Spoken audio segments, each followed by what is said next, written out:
There are three mistakes winning poker players never make. I have been a winning poker pro for 7 straight years, and a big reason is because I have cut them out of my game. In this video, I am going to break these mistakes down so you stop making them and start winning more money today. The first mistake is one of the most important ones, and it is going to be seen when I am dealt pocket aces in a 2-5 game. My opponent in low jack is going to limp for $5, and cutoff will be limping as well. I will raise it up 6x the blinds to $30. It will fold back around to the original limper. They put in the call, and so does the player in cutoff. We are three-handed headed to a flop of 6-4-4 rainbow.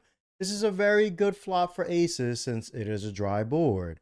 I will only be behind to some random 4x, and majority of the times it would have to be suited. Low jack checks, and even though they are not the pre-flop aggressor, cutoff is going to donk bet for $35. If you are not familiar with what a donk bet is, it is when a player starts to put money into the pot at any point post-flop when it is out of turn. They are betting even though they were not the aggressor on the previous street, or in this case, pre-flop. With being in position and knowing I can control all the action on future streets since I am last to act, I will just put in a call. Low jack is going to fold. We are heads up going to the turn, and it comes the queen of spades. They do not slow down and will bet the turn for $55. This is a small bet for only about 1/3 of the pot. At this point, with the flush draw coming in, I can not only call here.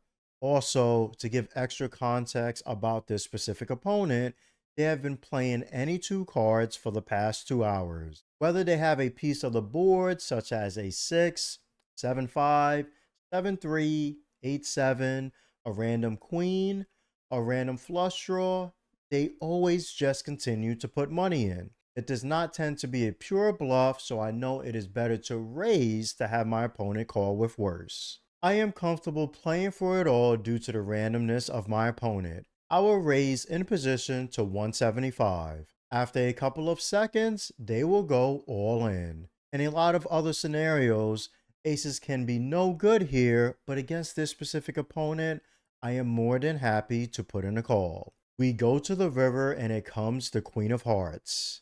The mistake is finally coming in as they turn over queen 6 offsuit. It is going on tilt over a bad beat. Let's put this into perspective. As a winning player, I will never go on tilt in this spot. Our opponent limp called a mediocre hold'em, led the flop, bet the turn, and 3-bet jammed it with only 4 outs. They had about 9% equity against my aces. This means I will win $500 9 out of 10 times against this specific opponent, and unfortunately, 1 out of 10 times I will lose. To take the math even further, if this situation happened 100 times, I will win about 90 to 91, and my opponent will win 9 of them. This never lets you know when the 9 can come though. You are never 100% to win a hand if all the cards have not been dealt, because this is not how math works. However, if we keep putting ourselves in these positions,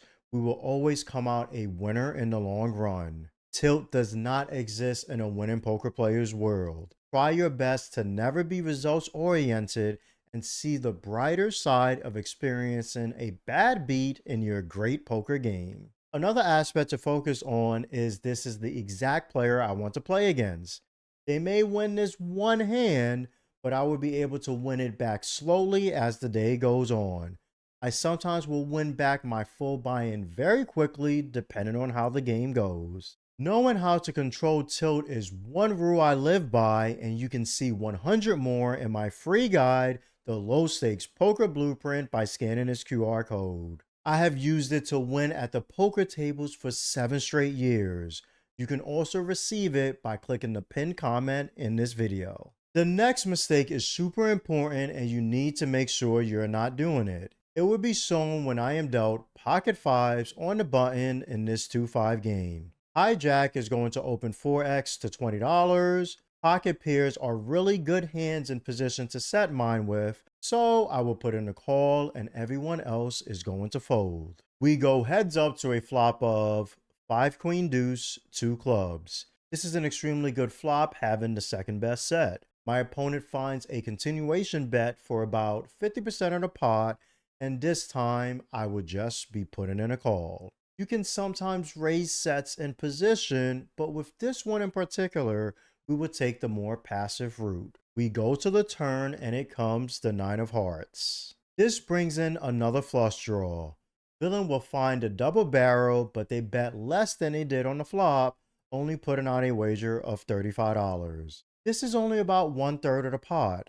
With this bet being super small, 2 flush draws on board, and now possible straight draws, we no longer can take the passive route. We need to start building up this pot and get called by all of these draws. We will also get called by any overpairs and queen X for top pair. I am going to raise in position and make it $125 to go. My opponent puts in a call. We go to the river and it comes the 8 of spades. The mistake is finally going to come in, as only after a couple of seconds, villain donk bets and leads for $200. This is a little more than half of the pot, so she finally puts out a big bet. Let's break this down and focus on the draws we mentioned before. Flushes did not complete at all on this river, but unfortunately straight draws did complete. 7-6 suited and Jack 10 now have straights, but keep in mind it is very hard for my opponent to have 7-6 suited.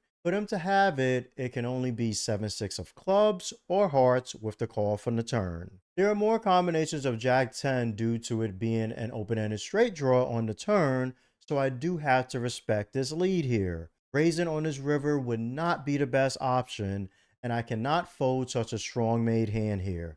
So I do put in a call. Here is the mistake. Donk betting for no reason is a play you will never see winning players make. She turns over ace-3 of clubs for the bluff since they missed their flush and straight draw from the flop. They figured it would be impossible to win at showdown, which is right against my set, but this is not a reason to just fire out random bets and bluff. There is not many times in poker you get to bluff a missed ace-high flush draw, and you sure shouldn't do it by donk betting when your opponent raises your double barrel on the turn. They were afraid to check fold and it cost them $200, almost half of a buy-in at 2.5. There's no reason to donk bet, but there is a reason to scan this QR code to get my free guide, the Low Stakes Poker Blueprint. These are the 100 rules I used to win for 7 straight years, and it is available to you here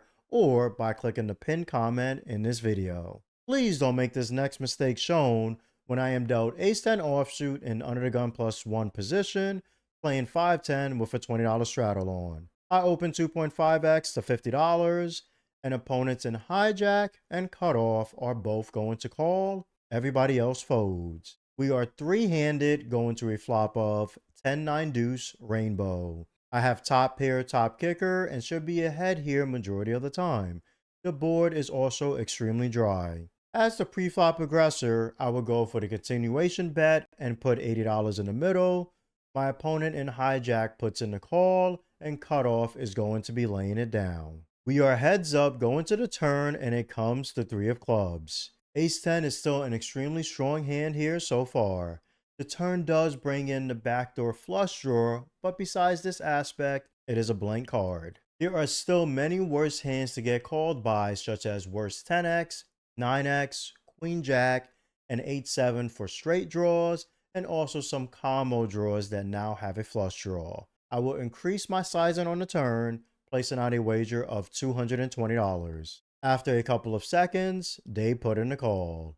We go to the river and it comes the 6 of hearts. The 6 does complete some hands, but there are some drawers that may have missed too. My opponent may even have a hand as weak as king jack if they love to chase. Of course, they would always continue with king jack of clubs. Because of all these reasons, I will go for a check call line rather than putting out a bet myself. I check, and this is when we are finally going to see another mistake profitable players do not make at the tables.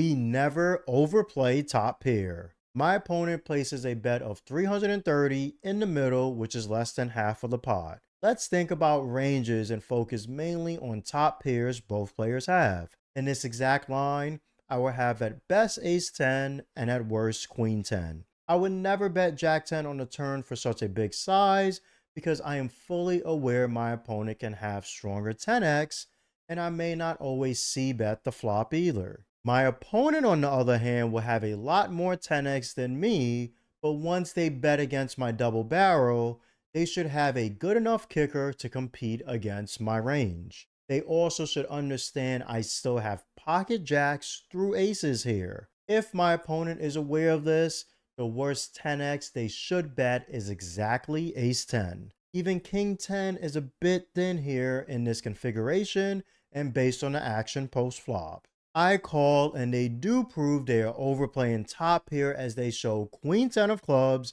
a hand that should always check back in this scenario. In 2026, this is the only live poker strategy guide you need to win. Watch this next video to learn everything to increase your poker winnings.